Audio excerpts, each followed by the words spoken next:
What is up, everyone? Justin is back. Thicker Than Blood podcast, combat chat.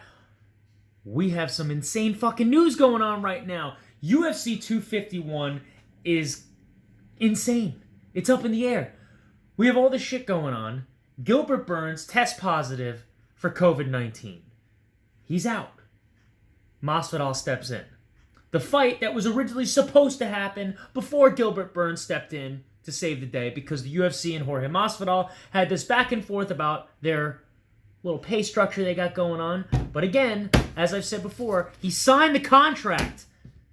But somehow he's getting what he wants, it seems, because as of the time of recording this, it seems as though they have reached an agreement.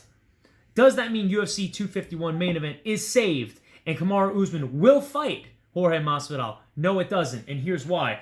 According to Ariel Helwani and Brett Okamoto, apparently they have come to an agreement. The negotiations, I think, are done. But the only thing that is next is all the other bullshit that they have to go through during this absurd fucking shit going on right now with the testing, with the coronavirus, with this, that, and the other thing, all that fucking stupid shit. So, for this to actually happen, Kamaru Usman apparently was supposed to already be in Abu Dhabi. He was supposed to be on the charter flight, I think, yesterday, and he didn't get on because Gilbert Burns, that whole thing. So it seems the whole thing fell apart. Usman doesn't show up or doesn't go to the Abu Dhabi, and then you got Masvidal stepping in to make this fight happen. Finally, it's about time. This is the fight that people wanted to see anyway. I didn't hate Gilbert Burns versus Usman. I love that fight, but now, if you thought that that was going to be a big card before, now this just jumps it up 10 fucking levels just because Masvidal is stepping in.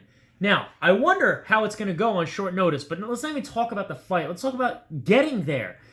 These guys have to do, I think, 3 more fucking COVID-19 tests and pass before I think they even get to Fight Island. Or they do 2 before and then 1 right when they get there and then another one. This is before they fucking make weight and all that stuff. So we still don't know if this fight's going to happen. Let's hope that it does. Let's hope that no one misses fucking weight, because that's going to really suck, dude. If after all this shit, Masvidal misses weight or something like that. I'm not saying he's going to, because I don't think the guy's ever missed weight, especially at 170. But imagine all this shit goes down and then Masvidal misses weight or Kamaru Usman misses weight. I don't think either one ever have before, but still, that would be really fucking shitty. But anyway, looking at this fight, I wonder what's going to happen here, man. The betting favorites are opening up, and it's looking like Kamaru Usman is still the favorite in the fight. He was the favorite against Gilbert Burns, and he's the favorite now. Which, let's be real here, that's how it should be. If he's the champion, he should be weighing in as the favorite. But you need to think of something here. Masvidal has the fastest knockout in UFC history at 5 seconds over Ben Askren. One of the more accomplished wrestlers that has ever fought in mixed martial arts. Obviously, Henry Cejudo seems to be, on paper, the most accomplished wrestler because he does have the gold medal, Triple C, bend the knee to Triple C. But 5 seconds, okay? Because in his head, he knew that Ben was going to go for the takedown. Obviously, on the feet, Kamaru Usman definitely does not stand a better chance as opposed to him going for the takedown.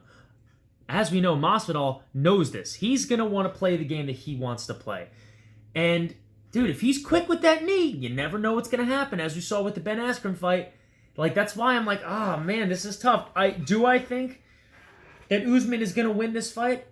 I do. But stranger things have happened. I thought Ben Askren was going to win that fight against Masvidal, but Masvidal shut my ass up. I had my money on Nate Diaz against Masvidal. He shut me the fuck up then. I had my money on Darren Till, who was winning that whole fight, and Masvidal shut me the fuck up then. He's been shutting everyone the fuck up. That is why he's pretty much, I think he was the fighter of the year in 2019 with those very impressive performances. Now, you have to look, though, here, man, at just an experience standpoint. Masvidal clearly has the edge because this guy has close to 50 fucking fights, and that's just in mixed martial arts. That doesn't include all the backyard stuff that this guy did with Kimbo Slice, beating up motherfuckers in Miami. He clearly has a lot more experience in the octagon. But if anyone has watched Usman's performances thus far, this guy is no fucking joke at all. His wrestling is fucking unbelievable. And when he stood up with Colby, man, that was pretty fucking impressive, man. A lot of people talk shit about his stand-up, but dude, the dude's a big fucking guy. Clearly has some power in his fucking hands. And everyone's talking shit like, oh, you couldn't even knock Colby out. No, you couldn't fucking knock Colby. Colby is one of the toughest motherfuckers in the goddamn welterweight division, and in the UFC for that matter. The guy has a record for the most significant strikes thrown. I was there. I watched it happen against Robbie Lawler. I think it was like 500 fucking strikes or some shit or more. That's insane. The amount of volume he was throwing in that fight. He's a tough son of a bitch. Anyone who takes credit away from Usman over that victory over Colby is a fucking asshole. That's what I gotta say. But in this fight, I'm leaning more towards Kamaru Usman here. But like I said, Masvidal has shut me the fuck up more than once. Let's see if he can shut me the fuck up again. And a lot of other fucking people that are doubting him in this fight. And I hope and wonder, in this fight now, was he training to maximum capacity, anticipating that maybe something like this could happen? Because he's been talking about sitting out. I'm sitting out till I get what I fucking want and my money that I deserve. Well, if he's stepping in at the last second to save the day, maybe in his head he was thinking, listen, the odds of someone testing positive for this COVID-19 shit are probably pretty fucking good right now, considering everyone is testing positive for this shit. Meanwhile, showing no fucking symptoms. Don't even get me started there. But maybe in his head he's like, oh, dude, I'm going to use this shit to my fucking advantage. I'm going to keep training fucking hard all the way up until this fight as if I am the motherfucker that's fighting one of these guys. I'm going to train as hard as I fucking can. I'm going to go balls to the wall because the odds of this fight happening are really 50-50. Either guy can be diagnosed with COVID-19 and be pulled out of the fight. Lo and behold, this happens. Masvidal opens up. He's like, all right, well, listen, I'll fucking fight, but not only are you going to give me the $500K that I originally wanted, I want double that plus my pay-per-view points.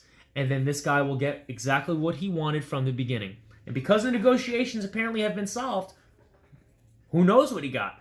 Hopefully those numbers are released because I'm very curious to see what Masvidal is going to get paid for this fight for the welterweight belt. I'm curious to see what Kamaru Usman's going to get paid for this. But another thing, all this talk about like all these, he's got to take all these tests to go here, to go there, to take the charter flight to Abu Dhabi, and all this stuff has to be done. I mean, today's Sunday. It's got to happen by Saturday, the 11th. There's no crowd, so no one's going to be there to watch. Both of them are from the United States. Ariel Helwani brought this up, and this is fucking genius. Why not just make them fight at the Apex then? If they're going to be here. The other guy's going to be there.